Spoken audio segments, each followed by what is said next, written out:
hacking nanotech. I've modified the name a little bit to Hack Nano. Go to www.hacknano.com after Monday, and I'll have more information about this speech. The site is really not designed to be a commercial site or anything like that. It's more like my personal notebook where I keep some notes, maybe some ideas, just brainstorming. It's not very organized right now, but it works. Hacknano.com. So, how many people were here by show of hands were here for the H2K2 Hacking Nanotech? All right, I guess a couple people. Welcome back. I'm glad to see you're still interested. As you may remember, at the H2K2 speech, I emphasized heavily on software simulation of nanotechnology and hacking nanotech. I didn't believe that hacking nanotech was possible. I proved myself wrong in 2 years, and I will get to that. PowerPoint. Hacknano.com. All things are possible. When humans can accurately manipulate the basic building blocks of all matter, atoms, when humans can accurately manipulate atoms, all things are possible. That is the fundamental theory behind my project. You can read into that. All good things are possible and all bad things are possible. So what is nano? Nanotechnology. Nanofabrication. I'll be using cutoffs of the words like nanotech, nanofab. Micro is 1/1,000,000th. Nano is 1/1,000,000,000th. The unit of measure that we are interested here is distance. So it would be nanometer. What is a nanometer? Well, it's 1/1,000,000th of a meter. Exactly how small is 1/1,000,000th of a meter? This slide shows you a couple colored spheres. The blue sphere on the far right is a raindrop, measuring 600 to 10,000 microns. Then we go down the line and we get familiar with things that are smaller. Plant spores is represented by the green sphere. Smaller yet, fungus spores, 5 to 30 microns. Even smaller, we have bacteria. This is actual living creatures, bacteria, 3 to 5 microns. And then we have smoke particles. And you might not even be able to see it, but there's an arrow there that says virus, 0.003 to 0.05 microns. That's a quick representation of nanometer. Here's something you might be a little bit more familiar with: the diameter of a human hair. It's said to average between 80,000 and 200,000 nanometers. This pink scale here represents 100 microns, or 100,000 nanometers. No one, I believe, here has eyes good enough to be able to see the actual follicles of the scales on a hair, but they exist. And this picture was taken with a scanning electron microscope at 200,000 keV. A nanometer is small, but what is nanotechnology? What is nanofabrication? Nanofabrication sort of has two definitions depending on who's using it. General industry and the semiconductor industry, the general usage of nanotechnology is defined as the manufacture of devices less than 100 nanometers. Remember again that the cross-section of a human hair is 100,000 nanometers. So we're building circuits which would fit on the cross-section of a hair many times over. Science fiction and more theory-based science defines nanofab as the precise manipulation of atoms. The graphics on this slide are the picture of what do we got there? It looks like a transistor, CMOS transistor. And on the right, we have a water molecule. There are your two realms here. We have the semiconductor industry and basic science. So generating devices less than 100 nanometers, manipulating individual atoms. How far is human society away from doing that? Are we there yet? The answer to that is yes, we are there. Pentium 3s use 90 nanometer technology, where 90 nanometers is the smallest dimension on the Pentium 3. It's called critical dimension. It's usually if I'm not mistaken, the width of the gate on the transistor. Xbox 2, which is set to come out soon. Xbox 2, which is set to come out soon, will be using 65 nanometer technology. This is definitely a push, seeing as a lot of industry leaders warned that 90 nanometers was the barrier. Everyone knows barriers are meant to be broken. Here comes 65 nanometer on a game station. In the early 1990s, IBM spelled out its logo using 35 xenon atoms on a nickel substrate. They used an atomic force microscope to drag individual atoms of xenon across a nickel substrate using the atomic force microscope needle. And it took about 20 hours, I believe, to do that. It took a lot of time, but it worked. They actually manipulated individual atoms. Currently, present day, atomic lithography is being studied all the time. The graphics here, we have an Intel Pentium 3, an Xbox, and the image of the IBM spelled out with 35 xenon atoms. The white bumps represent the individual xenon atoms. Again, taken with a scanning electron microscope, I believe, or an atomic force microscope, probably. And then the image on the right represents IBM, very simple logo. They only use 35 atoms. The image on the right, a little bit more fancy, a little bit more intricate. We've perfected the technology a little bit more in the last 10 years. The atomic lithography is growing you can say growing or depositing of atoms, precisely. So this talks about semiconductor industry, moving some atoms around, building smaller and super faster transistors. But nanotechnology and nanofabrication is not just for semiconductors. Remember again that we're building devices which are as small and even smaller than viruses and bacteria. Transistors in the Xbox 2 are going to be roughly the same size as some bacteria, or even smaller. So we have biotechnology being an important role player in the development of nanotechnology. Because we're building such small things, nanofab opens the doors for biotechnology. It allows people who are biologists to use some of the same equipment and ideals that semiconductor industry leaders have been using for a long time. One of those developments is microreactors. A microreactor is often referred to as a lab on a chip. It's a chip where a chemical reaction is created or cells are grown, and the effects are studied on a much smaller scale, and most of the time a computer is used. The image in the upper left shows the diagram of a biotin and I knew I'd mess that one up. Streptavidin chemical reaction. I don't remember exactly what it does. I'm not a big chemistry guy myself, but the interesting thing is we have several mixture of chemicals going on in nanometer-sized or even micrometer-sized channels, and these channels are etched into glass, or often called silicon dioxide. But then there's a point at which the reaction is studied and a computer chip is put underneath there. After that, the materials travel into a section of the chip which is waste.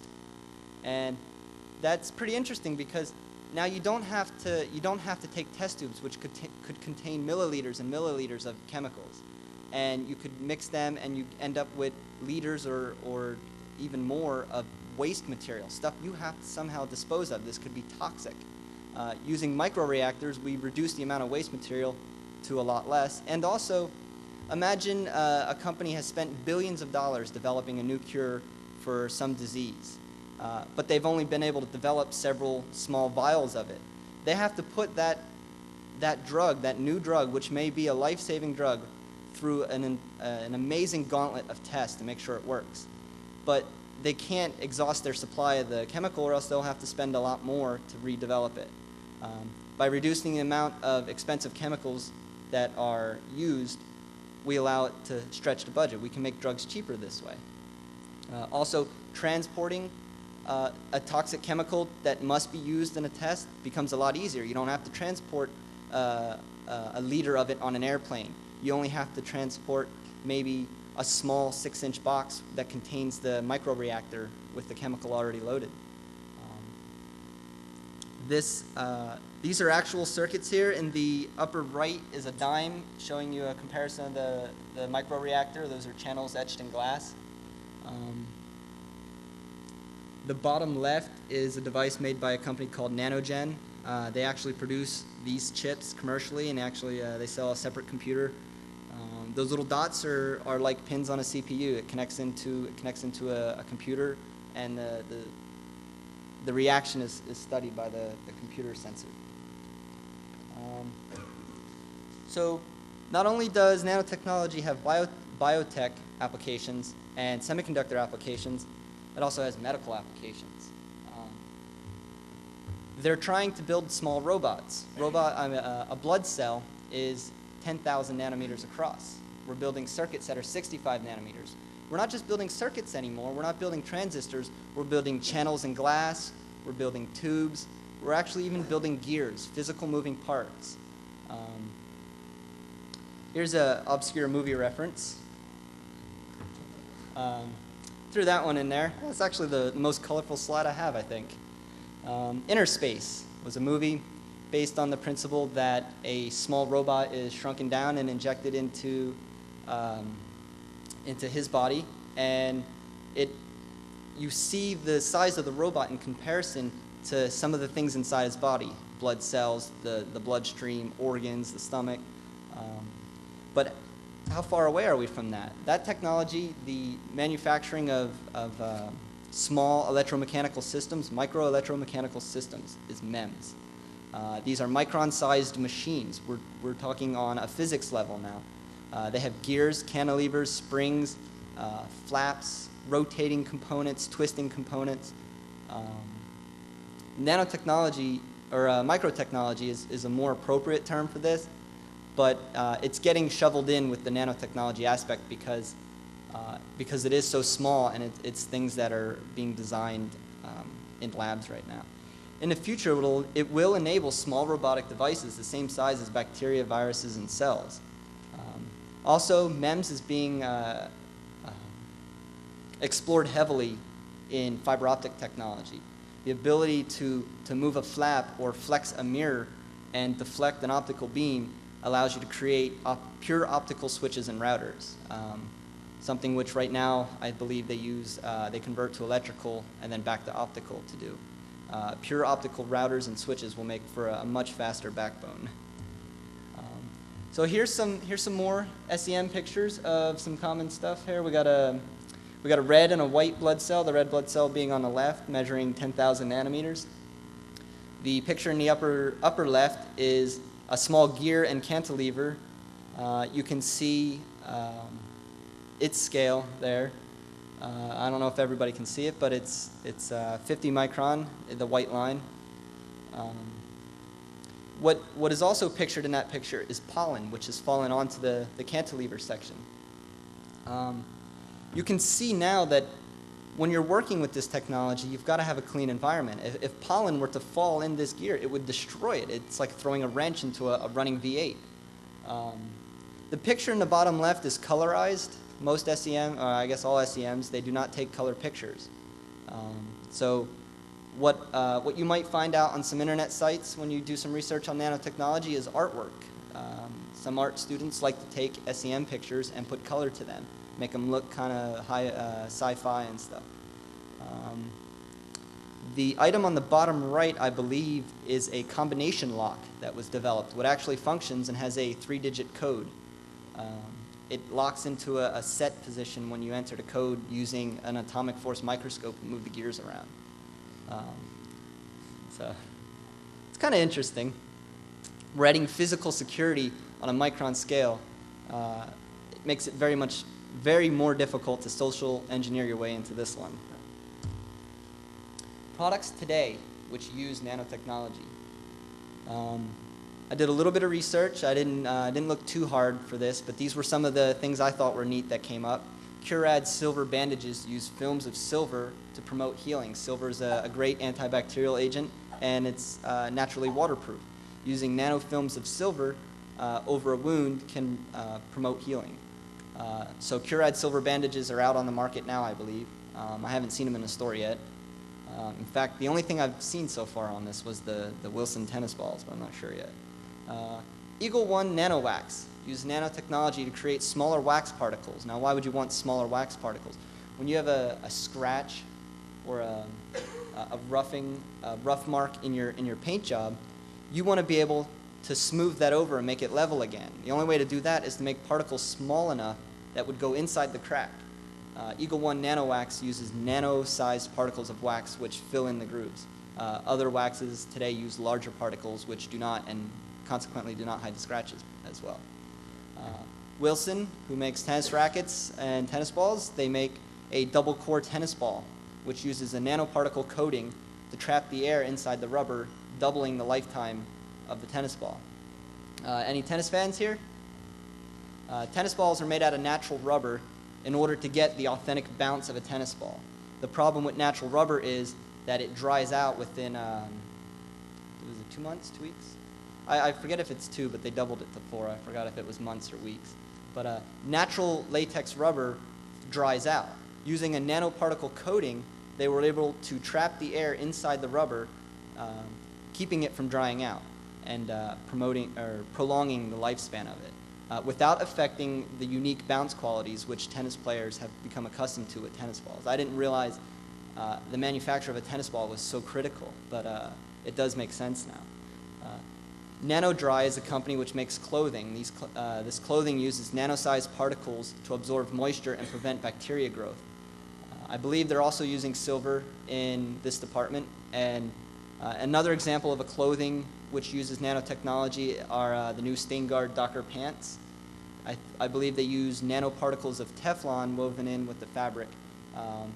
This keeps the water or any liquid material from sticking to the pants. The problem with those pants is after about 40 washes, the nanoparticle coating falls off. Also with the Nano Dry clothing, I heard they only last 40 to 50 washes also.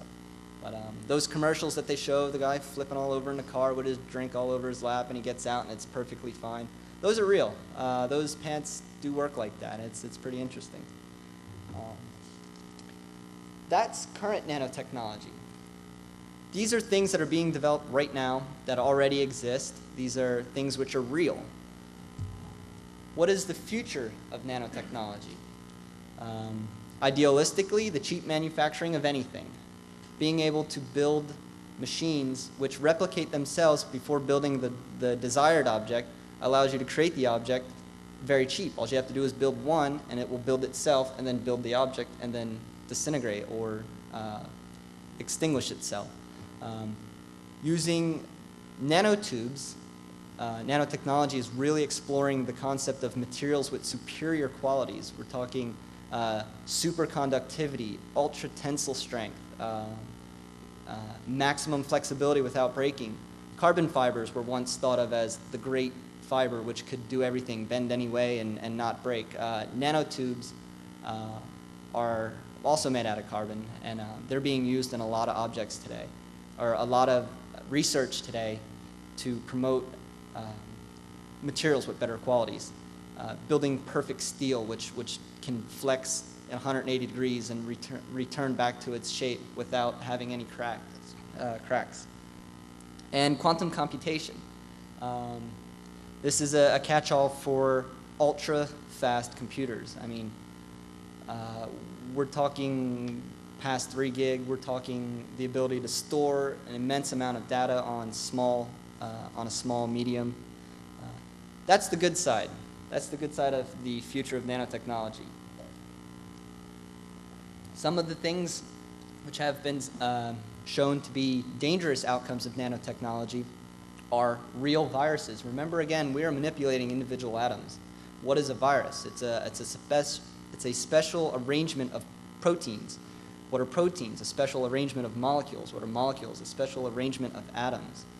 If we can manipulate atoms, we can build molecules, we can build proteins, and we can build viruses.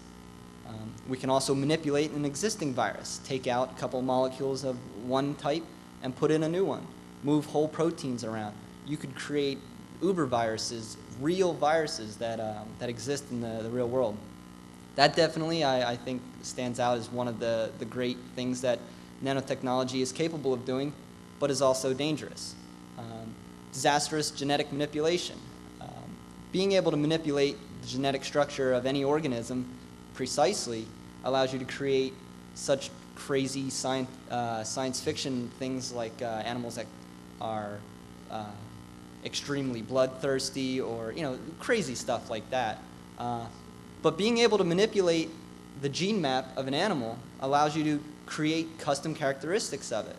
So with nanotechnology, someone with less than honest intentions could do that. And then also the goose scenarios. These are scenarios which some scientists feel may be possible. I mentioned before about cheap manufacturing of objects using self-replicating machines. If a machine is self-replicating, it has to take some fuel apart to create itself.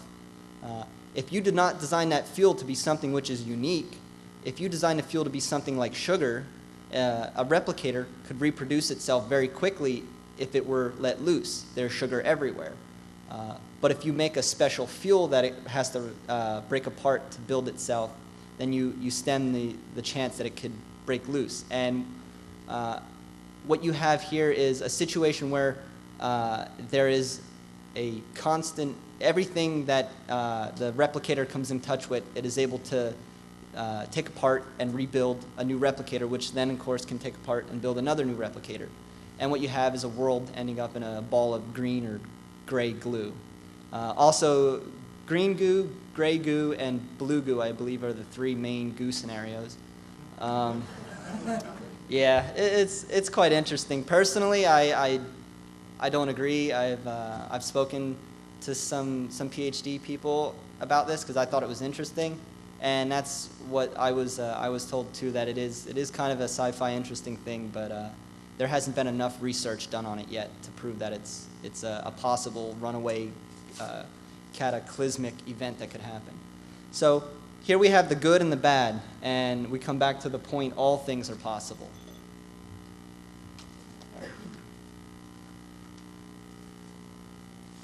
So that's nanotechnology. Hacking, the reason we're all here today. Hackers learn, they explore, discover, invent, build, and often hackers break the barriers of technology. When someone said, you can't make a computer that can do this, a hacker said, I will do it, and they have done it. So they break the barriers of technology. They push the limits of what an object is designed for. And they also warn. If a hacker is able to observe something which they may feel in the future could be dangerous, they're able to get out and warn people. Right now, we're not doing so good. Our warning systems in place are getting other hackers in trouble. Hopefully, by the time true nanotechnology is realized, maybe hackers will have a better forum to voice their concerns. So we have hacking, and we have nano, and we have hack nano. What is hacking nano? Hackers, nano hackers, learn about nanotechnology. Read, research, experiment, explore, look for information everywhere they can. Spread this information. Sometimes information about nanotechnology, which is a very new field, is obscure, is actually sometimes even secret. So I believe the goal of a nano hacker and a goal of my project is to spread the information about nanotechnology, to let others know what's going on. Again, to dispel some of the negative aspects which nanotechnology may take on, that it's dangerous and that I'm building crazy machines up here. I need to get out or we all need to get out and tell people, and especially the media, that this is not something to be 100% feared. It is to be questioned and learned about, not completely put to the side as something dangerous. We're all familiar with that. Experiment with nanotechnology with little regard for financial gain. A lot of, I would say almost all of the research of nanotechnology done right now is purely for financial gain. Somebody wants to make money off an idea. So a nanohacker it's a hobby. It's sometimes even more than a hobby. It's a desire, a drive to experiment, to learn, to spread that information, and to build new things with little regard for actually making money off of it. I mean, we've all probably had situations where we've sat in front of a computer for hours at a time and didn't make a single penny from it. But we come away with the feeling of accomplishment that we've created something good. Exposed threats overlooked by profit and power-driven entities. Power-driven entities like the government, profit-driven entities like corporation. Corporations may be mindset on developing a particular aspect of nanotechnology while completely disregarding the fact that it could be harmful for nature or harmful to humans. Hackers with information about nanotechnology are able to sort of look over their shoulder and see what they're doing, find out what they're researching, find out what they're learning, tell other people about it, see what they think about it, just spread it around, see where there could be a problem. This to me is most like finding exploits or finding things that could be exploited. And one of the other things I feel is very important for nanohacking is to enhance the life for all humankind. We carry with nanotechnology, all things are possible. So I believe it's important for hackers of nanotechnology to use what they've learned to enhance humankind. Because the negative effects are so profound, we have to take the positive effects and apply them before they're hoarded out for money or hoarded out for new weapons. So we've come back around to hacking nano, all things are possible. This is some of the equipment of nanofabrication. Any effective hacker has to have tools. Any effective nanohacker has to have tools. These are some of the tools and equipment of nanotechnology. It's just a random collage of objects. The point here was to show a sci-fi looking device, but also to show that they have some things in common. They have what's called a chamber, an area where the action occurs. They have support devices and support systems. You see wires and tubes and all kinds of things going all over the place on the item on the right, which is an electron beam lithography tool. Each wire, each tube has a specific purpose in order to create an electron beam which can write on a silicon surface or etch away chromium on a glass surface down to a very precise scale. All this equipment in here costs a lot of money. These are all pictures of equipment at a research place, and they had a lot of money to throw around. Some of the equipment was donated from industry, but we're talking hundreds of thousands per device, several million. The e-beam tool, I believe, is several $1 million, a budget which I currently am not equipped to handle. So the next important thing is what type of equipment is used in nanotechnology. Here's a small list. We have vacuum technology, lithography, plasma, electron beams, ion beams, microscopy, and without deep pockets or direct access to nanotechnology, hackers must build their own tools. When we don't have the money to pay for a proprietary piece of software, most of us write our own. We don't just go out and steal it. I heard that. But, building tools. How do we get started? In the beginning, hackers created the PC. There were research projects going on for what they were calling a computer, calculating machines, and hackers would take home some of the devices that were thrown out during the course of their workday. Their 8-hour shift was up. They got to go home. They decided to take something out of the trash and take it home, and for the next 8 hours of their own free time, try to make it work at home. They tried to replicate what they had at work. because they wanted to, because it was fun.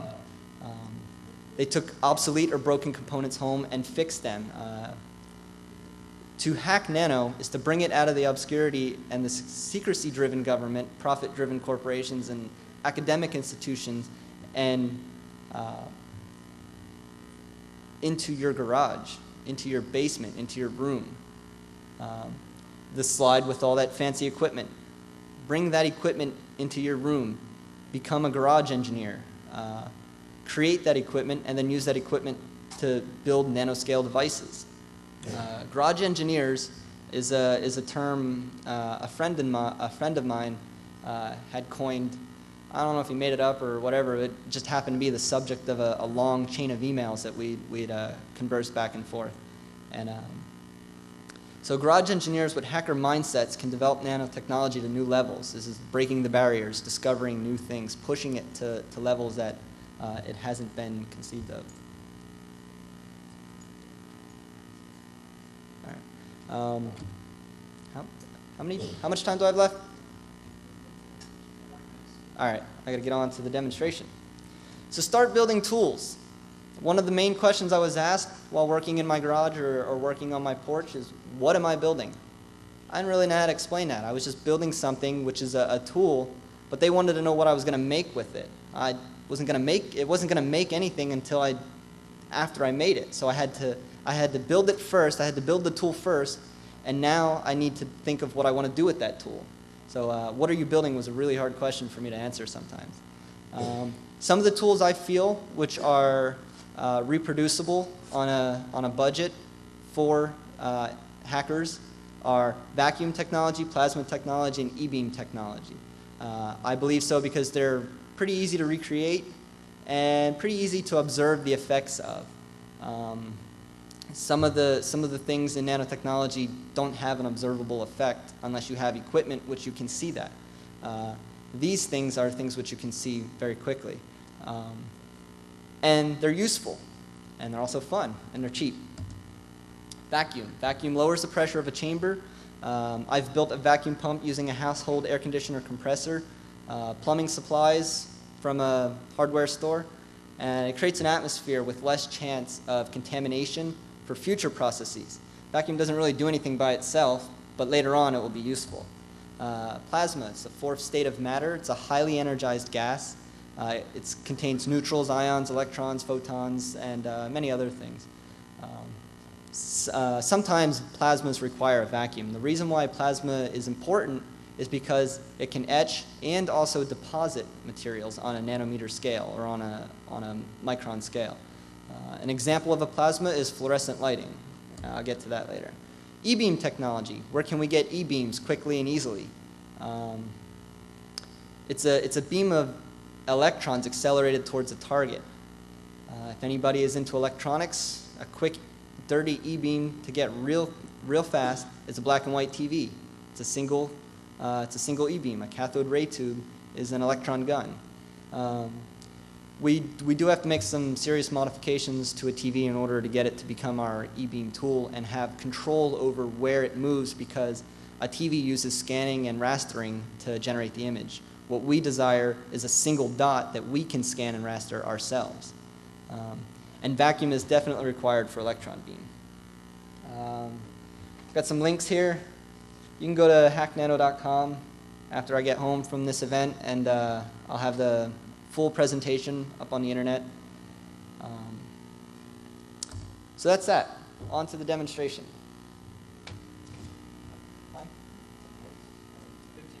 15 minutes, that's not long enough. Nah. All right.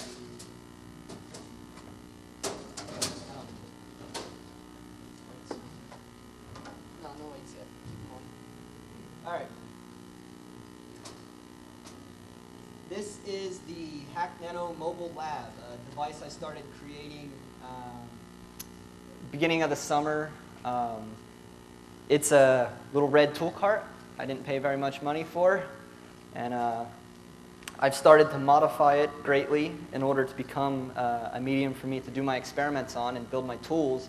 and be able to take it out to the 2600 meetings, LV 2600 for anybody in the crowd, is where I end up taking a lot of the results of my experiments and demonstrating there. In the middle layer is the vacuum system that I've developed. The compressor is over there. It's the cylindrical black device using standard plumbing equipment obtained from any hardware store. I created the plumbing system. It's a series of valves and fittings. Also, this gauge up here, I can spin around this way. We get a good shot of it. This gauge here is a pressure and vacuum gauge obtained from an automotive store for $20. I think it's about the most expensive piece on this whole cart that I actually had to pay money out of pocket for. The valves were kind of expensive. They were like $5 a piece. But this gauge goes from 0 to 30 inches and 1 to 10 psi. I've never used psi on this. I've only ever had to use the vacuum.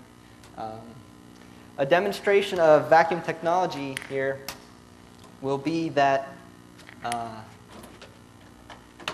all around us are 15 pounds per square inch of pressure exerted by the air.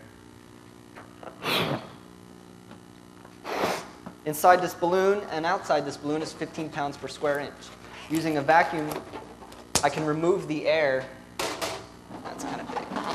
I can remove the air that is inside the jar, but maintaining the fact that there's 15 pounds per square inch, that's not going to fit. So I need another one. What color you guys want? Green. All right. There we go. Blue. All right. By removing the pressure outside of the balloon, the 15 pounds per square inch, which is inside the balloon, is able to expand. What we will see is that the balloon will expand.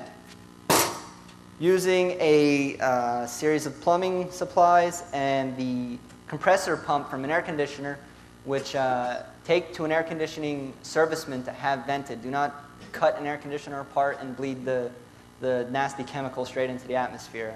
Let's have some respect for our environment. And so I'm going to set the valves for my test to make sure that the pump is working. It's kind of noisy. And all right. And we don't need this just yet. Can we get a close-up of the gauge? Will we be actually able to see the numbers on the gauge? All right. We can see the needle moving when I do that. When I close this valve, it'll be sucking down on itself, and it quickly jumps to 29, 28 inches. That's the valve, or the gauge. I was just demonstrating that quickly. Let me remind everyone, in Area C, I'll be taking all this equipment and giving a more thorough demonstration because I'm kind of rushing right now. I'm going to open the valve for the chamber, close the test valve, and turn it on. I'm also going to turn off the gauge valve because it's leaky. We see the balloon expanding and has filled the chamber because we've removed 15 pounds per square inch inside the chamber. I've locked the vacuum in there with a valve so it'll stay for a little bit. I use a rubber for the sealing of the glass onto the base plate. It's not the most efficient way for a vacuum seal, but it's worked for my demonstrations. Another interesting aspect of this experiment is that when I open the chamber and vent it, the balloon is warm to the touch because of the compression of air. Compression, yeah, I was just making sure I had that right. All right, the next demonstration will be a demonstration of plasma, a highly energized form of gas containing electrons, neutrals, ions, and photons. Photons is the key word here. Inside a fluorescent tube is a phosphor powder on the outside, the white powder, but inside the middle, it's been evacuated and filled with the mercury vapor. It's pretty constant right now. It's not really doing anything. When it's subjected to the effects of the ballast, there's a current flow from end to end, which creates collisions inside the mercury vapor, which releases photons. Those photons are in the UV range, and they strike the phosphors. The phosphors emit the white light that we're all familiar with seeing. We don't have to use the ballast to get the mercury atoms excited enough to start creating collisions and photons. We can use microwave energy. Yeah, if you guys want to dim the lights. This is a microwave, a common household microwave I've modified for my experiment by cutting a hole in the side.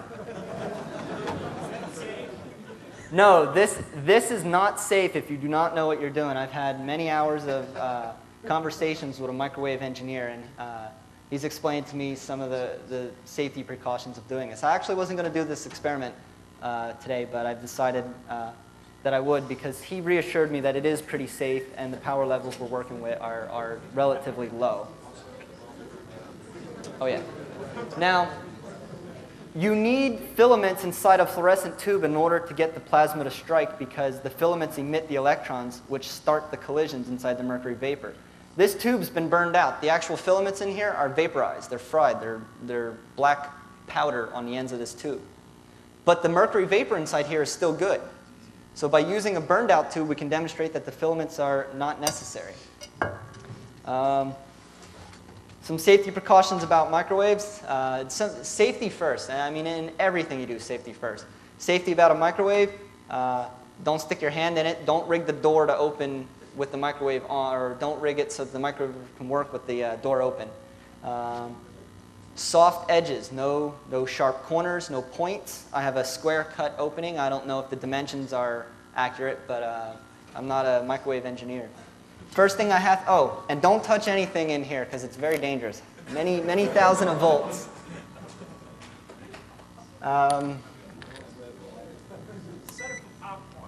First thing, oh, and when you do microwave experiments and you've read enough to understand them, you should normally keep a glass of water inside them to absorb extra microwaves. And because if not, they bounce around in this chamber and go back into the magnetron here and burn it up very quickly.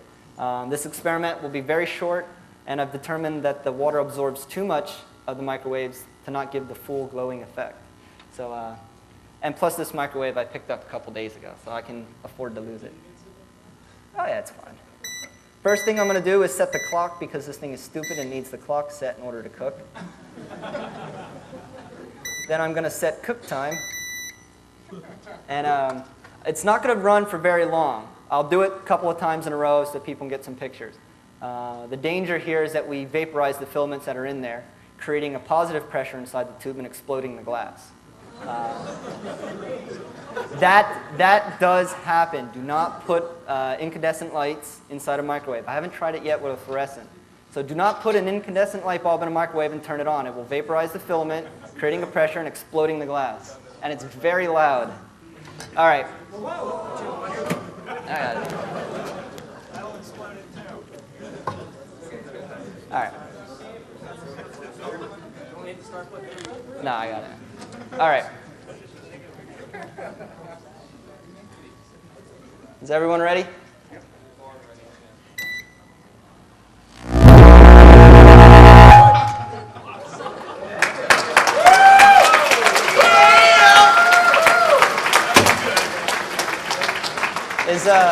Is the audio system capable of a second run for those who didn't get a picture the first time? Well, I'll do a demonstration in Area C after this. How much time do I have? 5 minutes. 5 minutes. Let's get some questions up here real quick. Sure. What do you got? The significance of what? All right. Right now, the plasma, this was just more of a showy demonstration. But if you may notice on my cart, I have extra valves which aren't being used.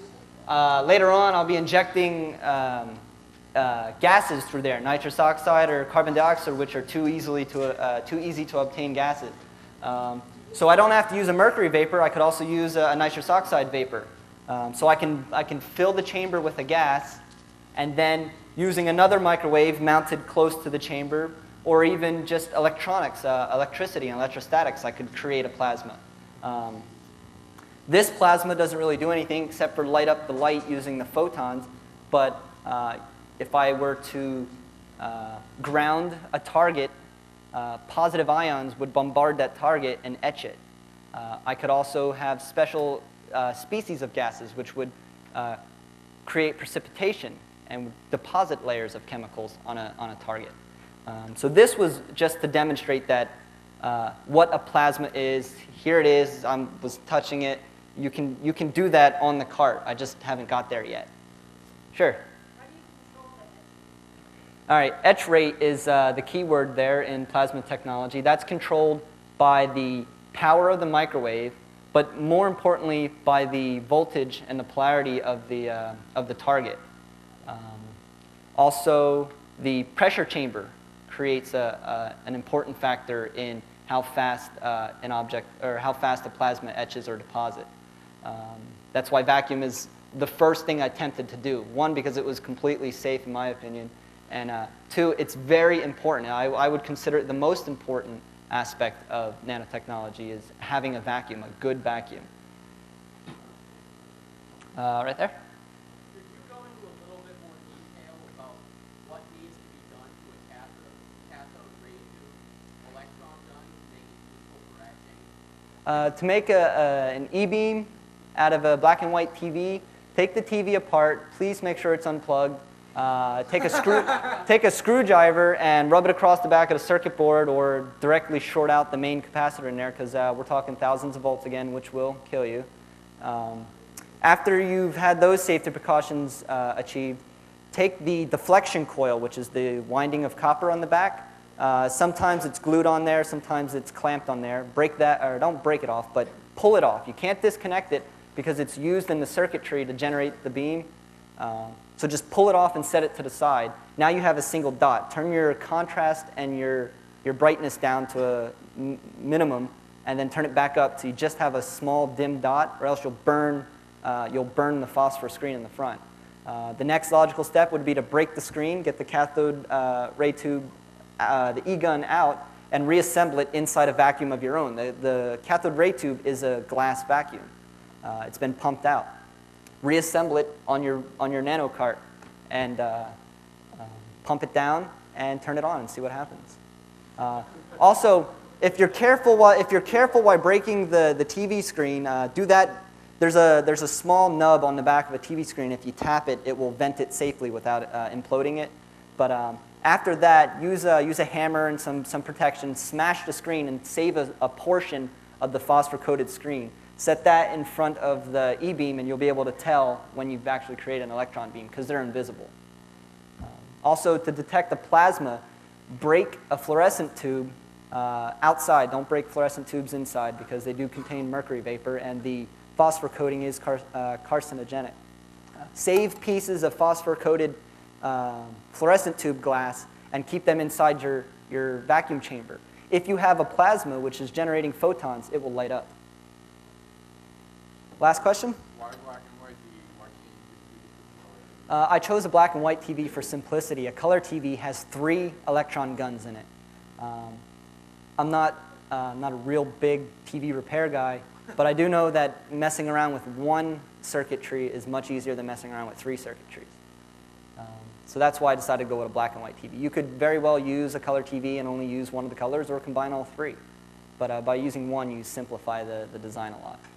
All right, absolute last question, and then we got to wrap. What are you going to do next with all this experiment? What are your plans? My plans for the Hack Nano project, develop more tools.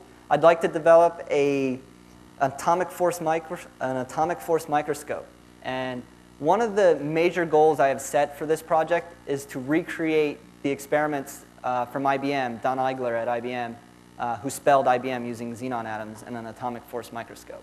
I believe when people like us who sit in our garages and do this for fun and exploration, when we can recreate those experiments, we've achieved a major goal in society, I believe.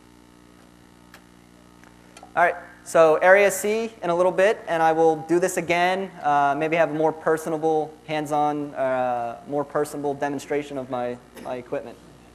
Thank you very much for attending. How'd I do?